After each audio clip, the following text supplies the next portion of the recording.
We have been in the making for probably about 2 years right now. And we started our permitting process back in 2018. And we have finally gotten to the point where we were ready to open the brewery right in the middle of the pandemic. We are located in Brookfield, Massachusetts, on a beautiful farm out here. It's a gem in Central Mass. People that come here say it's absolutely stunning. So we're blessed with that. Woody, who is our brewer and one-third owner, is actually brews some incredible beer. So we have two things going for us. We have good beer and a good place to drink.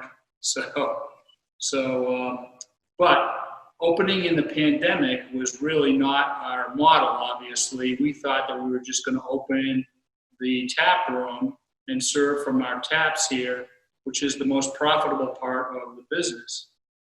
However, we weren't able to do that based on the pandemic, and so we had to quickly shift and figure out how to make money without opening a tap room. And that led us to the canning process. So instead of running off of taps, we actually brought in a mobile canning company, and they canned 10,000 beer run, the first canning run that we had, and then we did a 12,000 canning run about 3 weeks later. And right now we're almost out of beer again. So we have another canning run that's scheduled on July 13th.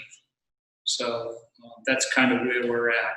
So we've had to really shift gears from what our original model was to adapting to be able to get our product out to the public and also show off the farm a little bit. So the canning process was the first part, and then businesses were allowed to serve outdoors, and luckily we have a beautiful spot here, which most people that have visited have said it's just stunning and we'll come back there anytime. So combined with good beer and a really nice place to sit down and drink it, we've been able to make some money, which is good for us, because if we weren't able to adapt, we would have been in trouble. So there's the three of us. My son Babe, Christopher, he actually owns the farm with his wife Christina. And so we, the brewery, lease space from the farm, and that's how that works. Our brewery is downstairs, which you can see from the tap room. We have a balcony that overlooks the brewery. It's a brand new system. I'll have Woody talk a little bit about that. Why don't you say a few words about our system? Sure.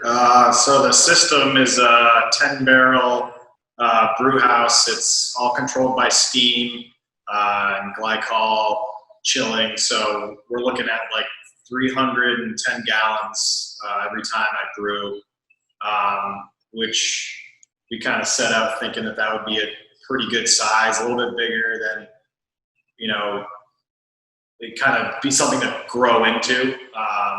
And I mean, luckily we've had some great success so far, and it's been a challenge to keep up with it in some weeks. I've been brewing a lot of beer, so it's a good thing. It's what we came into it for. But the brew house is beautiful, and you can see it right from the tap room. So we wanted to get some real nice looking stuff, so when people are here enjoying their beers inside when we can, they'll be able to look at the production space and see a really well put together, clean brewery. So. And our tap room is a converted cow barn out here in Brookfield. So we took the tap room and we basically gutted it except for all the post and beam stuff, and made a tap room on an old cow barn, which is absolutely beautiful. People that come in here, they're blown away. And our tap room manager here is Peter Fry. So Peter is he has experience in the business, so and he's actually a family member, so it worked out perfectly for us. So that's kind of the background of who we are.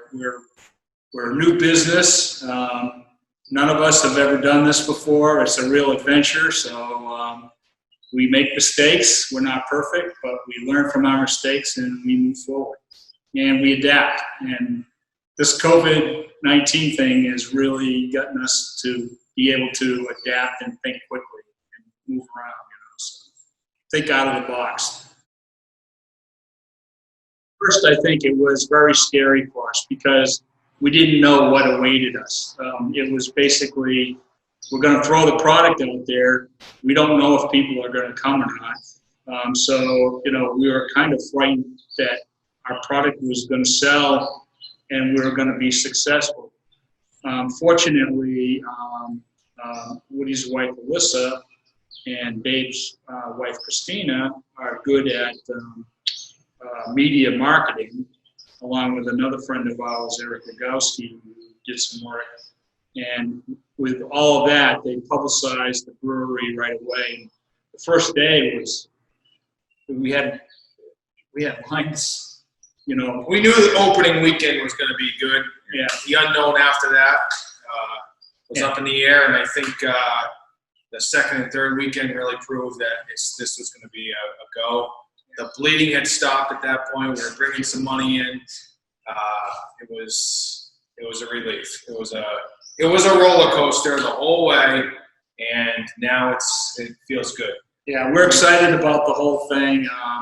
We're very proud of what we've been able to accomplish, given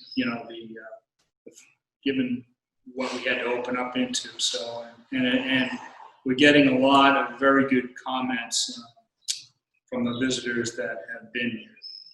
It's not perfect, but I mean it's Damn close. Damn close. We've also been very fortunate to have a lot of family and friends to help us out during this time. Right. So with their help we weren't able to hire a full staff at the beginning, but with the family and friends, we were able to get a bunch of people to help us out, not knowing what to expect business-wise. So.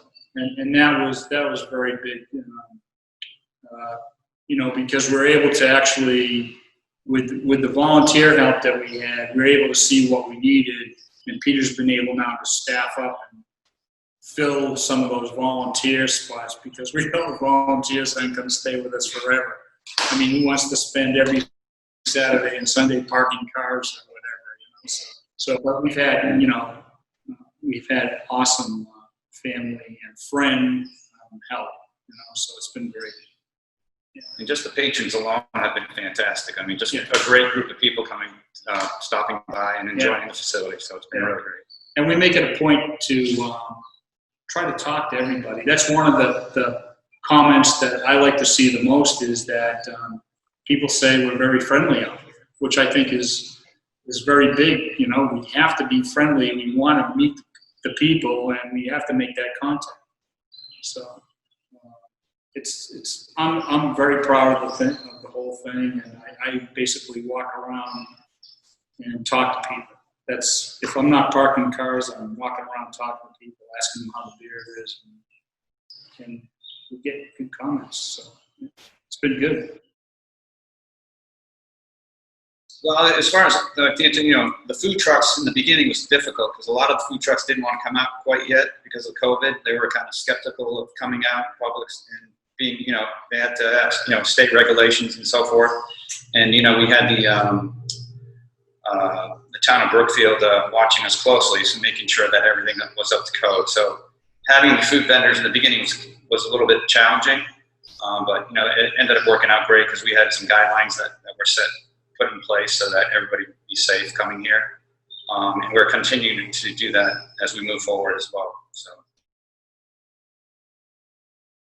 Yeah, I mean, we've got signs posted everywhere. I think the main thing is, when you're not sitting down or eating, when you're standing, you have to wear your mask at all times. Obviously, keeping the distance. We have cones set up in our check-in station, in our beer line, as well as our food concession. We have cones distance at 6 feet apart, maybe just a little bit more than that, just to be, overly cautious. All our tables that we have, all our picnic tables, there's a minimum of 6 people that can sit at a table. So everything is done under the state regulations, just to stay within those guidelines. You know, any little hint we get from someone, we're right on it, just to make sure that we want to. Our main thing is to keep our patrons safe. That is our #1 goal, and you know, to have a good time, but yet be safe. You know, we would like a little more activities for the kids, but at this point we can't. And we want to make it more of a family-friendly place for everybody to have fun. You know, not just adults, but we want the families here as well. So eventually we'll have a petting zoo for the kids, but you know, right now that's on hold until we're able to, you know, until the state guidelines allow us to do that. So. And actually, it starts right in the beginning of the day when we check our staff in. So everybody has to fill out a questionnaire as to, you know, have they been feeling sick? And we take everybody's temperature, and we make sure everybody's wearing masks. And then it begins from there. And then cleaning constantly cleaning. Lots of sanitizing. Lots of sanitizing. We've gone through a lot of that. So these were, you know, I wouldn't say unexpected. Well, I guess they were. There's a lot more expense involved in setting up, you know, outdoors and the way we set up. We're very fortunate because we have a lot of space. We had a beer trailer already built, so we were able to just convert from cans over to having taps out in the parking lot, which worked well.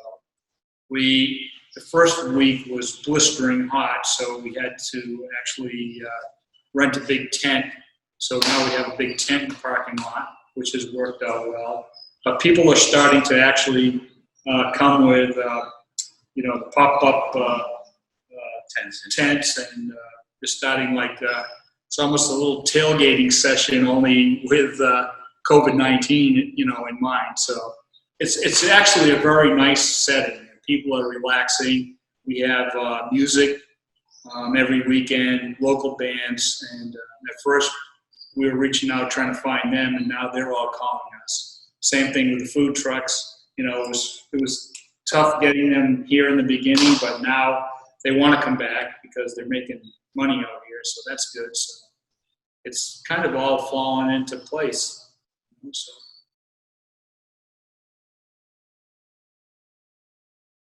One of the other challenging things, Aaron, was when we planned on opening, we didn't plan on canning originally, and now it's all about what do we can and what do we keg. It's pretty, you know, Woody's beer is awesome, and it's hard to tell what's going to sell with a can and what's going to sell through the tap. And every single week we're asking each other, what the heck do we have available? What, you know, when's the next canning run? And what do we make? You know, how much of what? Right.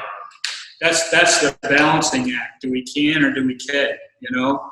And just before this meeting, I went down into the cooler, which 2 weeks ago was you couldn't move in it because it was just full of beer, and it's scary. It's scary what's empty. Yeah, it's scary what's left. You know, and so, you know, but we have a lot of beer in our tanks that have been brewed.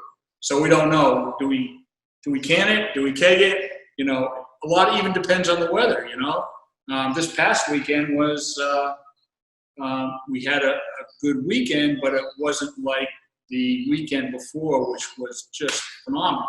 So due to weather. We had a rainy weekend. So. Yeah, so rainy weekend. It was still okay, but you know, it was slower than the weekend before. So we're still actually even trying to figure out the revenue streams depending on what the weather's going to be, and not only the weather, but what the forecast is going to be, because people plan, you know, it's an outdoor venue, you know. And then we're taking some precautions. If they end up opening us, you know, the tap room, then are we going to surge? You know, Massachusetts going to surge with the whole COVID thing. So how many kegs do we have on hand? How many cans do we have on hand? If we can't serve kegs, then we have to go back to all cans, and it's a balancing act. You know, it's crazy. It's a challenge. Yeah. Yeah, you know, it's funny because I didn't think people would really like hanging out in the parking lot. So our parking lot is probably a little different than most. It's got a little more class to it, but It's still a parking lot. It's still a parking lot, right? And so I've been very surprised to hear that, people saying It's a beautiful parking lot.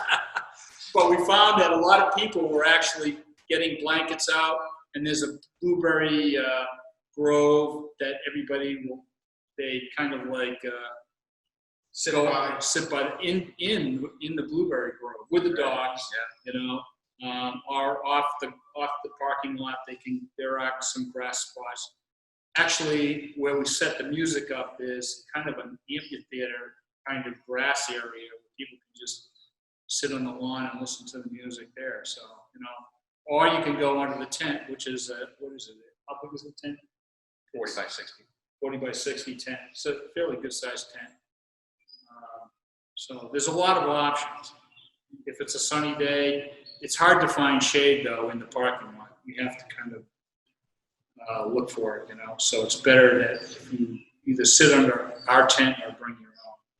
Or there's a lot of large trees too, and I think people are just enjoying the parking lot because we let everyone use the whole parking lot. So all the hills, all the grassy areas, people are really spreading out, so no one's even close to being within 6 feet of each other. And it's just, people are just enjoying sitting on the lawn and grabbing their chairs and bringing their kids and just hanging out for a few hours and grabbing food from the food truck and just doing something other than staying in their house and, waiting it out.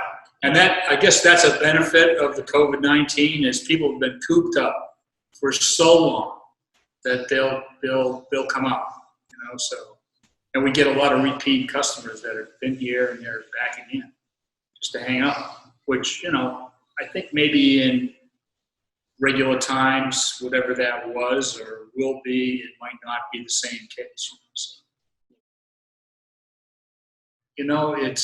that's a great question. We always try to look ahead as to, what we might want to be. We obviously want to be successful.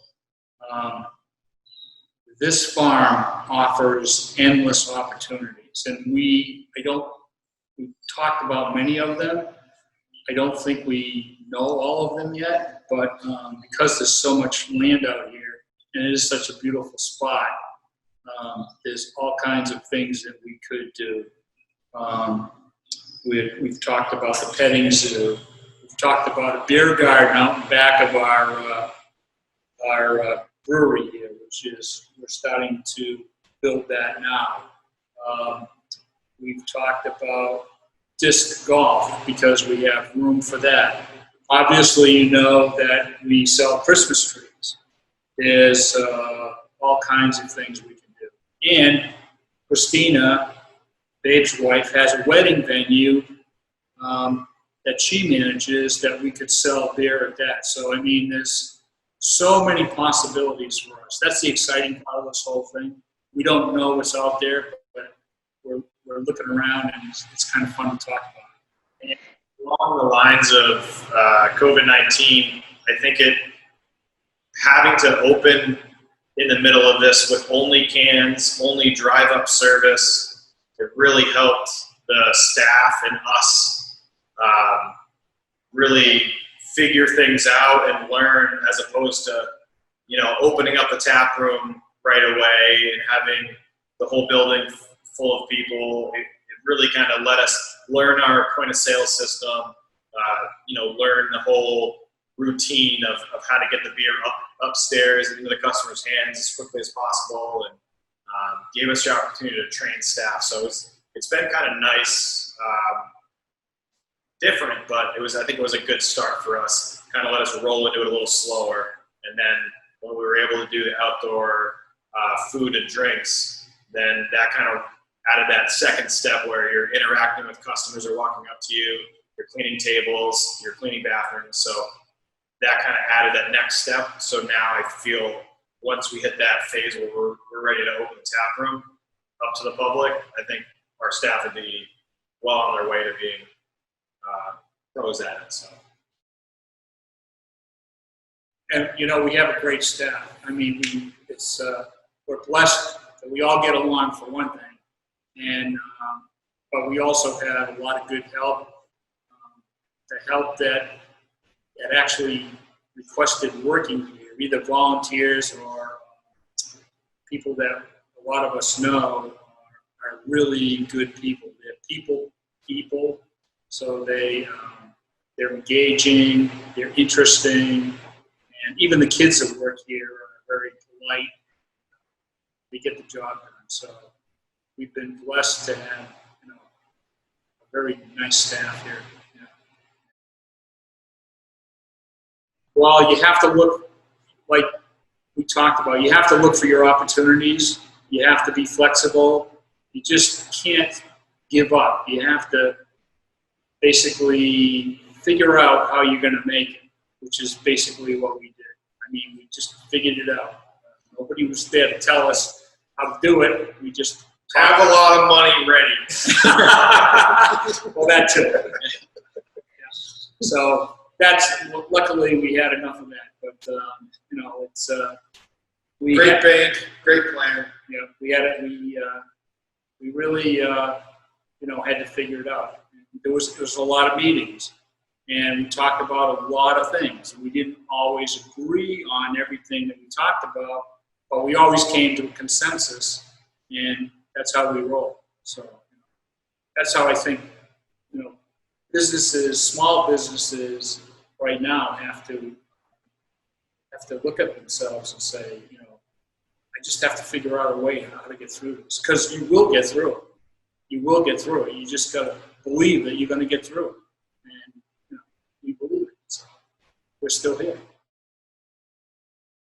Come on, buy beer. We're excited for the next phase. We're excited to open the tap room. We're excited to open the beer garden.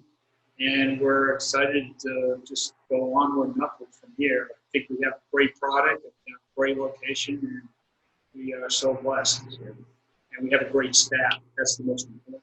We're thankful for all the patrons that have stopped by here so far, for their support.